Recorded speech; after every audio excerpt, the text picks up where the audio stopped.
Josie, curator of horticulture, and I am team Tangyuan. I have some Ningbo style black sesame Tangyuan. These are my favorite. They're sweet, and this is what we used to eat in Dongzhi in China.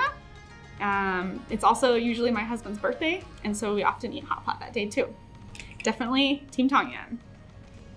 So my family originated from Canton, which is now known as Guangdong in the southern province of China. My mom, and she still does this, actually make tangyuan.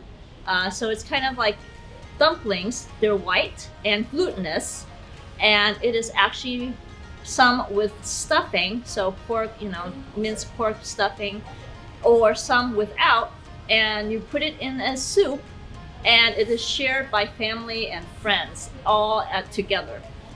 One of my most cherished memories of Dongzhi is when I was living in Beijing. One of my colleagues took me out to a tiny little dumpling house right on the day, on December 21st, and said, if you eat dumplings, your ears will never get cold during the winter. And that night, Dumpling House absolutely packed out, filled to the brim, ate some of the most delicious dumplings that I've ever had in my life, and my ears never got cold that entire winter.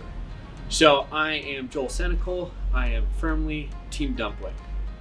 Regarding my fondest memories of Dongzhi, I think about the time when I would visit my grandfather at his home, and he would have this big pot of soup on the stove, and the soup would either be sweet or savory, and we would put sweet glutinous rice balls into the soup.